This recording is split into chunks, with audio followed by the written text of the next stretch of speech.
Trump's Health and Human Services pick, Robert F. Kennedy Jr., met with lawmakers on Capitol Hill for a second day today. The vaccine skeptic changing course on controversial remarks he's made about the polio vaccine. Kennedy now says he is all for it as he works to get confirmed. Also on the Hill, lawmakers are talking dollars and drones. They have until Friday at midnight to pass a short-term spending bill to avoid a government shutdown. And meanwhile, the House Intelligence Committee was briefed on those mystery drone sightings across the Northeast. So what did they learn? We'll have more on that. We're also following the latest on the Wisconsin school shooting, what we're learning about the 15-year-old shooter in Madison and the teacher and student who were killed. But let's start tonight with Caitlin Huey-Burns and Nikole Killion. Nikole is on the Hill. Caitlin Huey-Burns is in West Palm Beach, Florida. Welcome to both of you. Nikole, let's start with you. RFK Jr. is on track to meet with about 20 senators this week.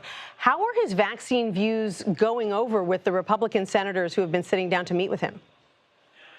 Well, quite frankly, we haven't really heard much from RFK with respect to his positions on vaccines beyond what he said coming into the Capitol earlier this week, where he said, I'm all for the polio vaccine. But for that, we really have not heard much more about where he stands, whether it's if he still subscribes to this view that vaccines are linked to autism, if he wants to end some childhood vaccination programs.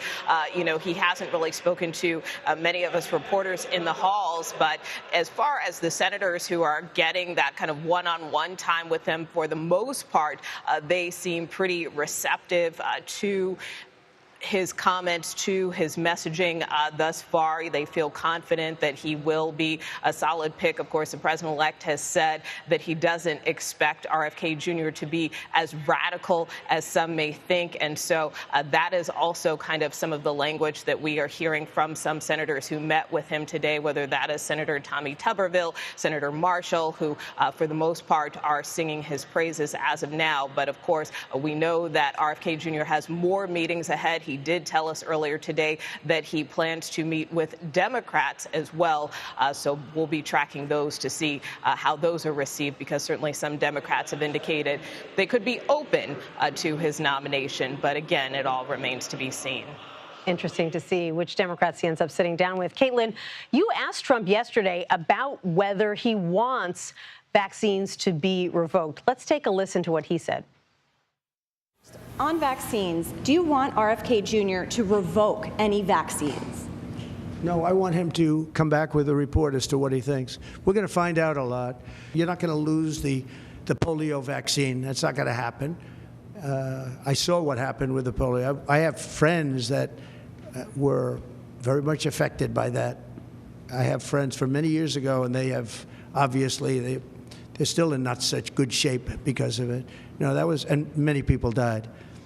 And the moment they took that vaccine, it ended.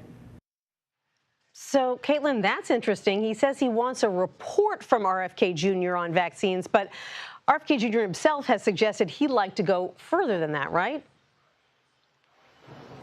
That's right. And RFK Jr. has a long history of criticizing vaccines and even spreading misinformation about them.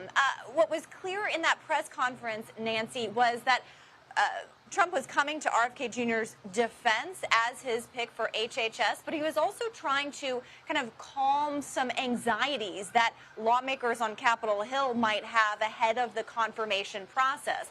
Because not only are a lot of his past statements and record on policy controversial, but he's also a former Democrat. So this is kind of mixing alliances here in terms of the ask of lawmakers on the Hill. But what stood out to me was Trump coming to say that, look, I don't want him to do anything with the polio vaccine. And that comes after Mitch McConnell, senator, as you know, who survived polio as a child, came out with a warning a few days ago saying that, that's a dangerous position, referring essentially to RFK Jr.'s lawyer who had petitioned the FDA in 2022 to revoke the polio vaccine. So that was a little bit of cleanup there by the president-elect, but also, notable that he is going to give RFK Jr. the kind of leeway to look at vaccines and at least giving credence to the idea that they should be looked at. It is important to note for our viewers, though, that while in this position he would obviously provide guidance for vaccines, when it comes to mandates for schools, that is regulated at the local level. Right. A lot of concern among school nurses and educators about what this could mean for them. Nikole, you've also been keeping track of this looming government shutdown deadline. House Speaker Mike Johnson spoke about it today, giving a status update. Let's take a listen to that. Bipartisan work is ongoing. We're almost there. We worked really hard to achieve consensus on a bill that responsibly funds the government into March of next year. It'll go to March 14. So almost there, almost there. Why is this process taking so long, Nikole? Well, really, it's because they want to put a few extra bows on it, if you will. This was always intended to be a clean CR, really with no bells or whistles. But again, now a few bells and whistles are being added, but very much needed, according to the Speaker, whether that is disaster relief, which the Biden administration had asked for to help the victims of hurricanes Milton and Helene, but also to provide more economic assistance to farmers. That really had been the sticking point, and really it more had to do with the particulars of where some of that money might be coming from, and also Democrats trying to extract some concessions in return. So as you know, Nancy, there's always that last-minute horse trading that can sometimes hold up legislative text, but we do believe that at this point everything has been ironed out, and it has to, because money runs out for the government this Friday. So if they don't get moving on this soon, obviously they'll be running up very close to that deadline. And they all want to get home. Caitlin, on another matter, we got this very colorful response from President-elect Trump today to a judge who just rejected his claim of presidential immunity in the New York criminal hush money case. Trump calling the judge's order, quote, psychotic. Why is he so frustrated by this particular order? Yeah, not mincing words there at all. And if you think about it, this is the only case that really saw the light of day when it came to the prosecutions against Donald Trump.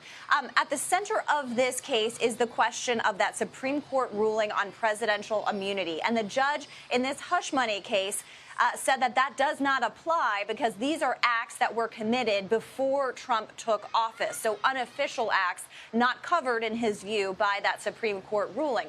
Now, the Trump legal team had argued that it did apply because in the evidence for this case, evidence submitted was from statements made while Donald Trump was president and from former White House staffers as well. So that was their argument about why immunity should apply. In terms of the next steps here, remember, before the election, he was supposed to be sentenced. Donald Trump was supposed to be sentenced. They kicked that till after the election, and prosecutors now in this case say that they won't continue any of this until after Trump's term in office. So a while before he has to kind of deal with any of this. The judge arguing that to overturn the case at all would set a bad precedent for the rule of law, the justice system, and the jury of his peers. But the Trump team arguing that the country needs to move on, that Donald Trump should be able to move on, and that this case should be thrown out entirely. So it sounds like this is going to continue to hang over his head, but will not be necessarily an immediate concern. Caitlin Huey-Burns in West Palm Beach, Florida. Nikole Killion on Capitol Hill.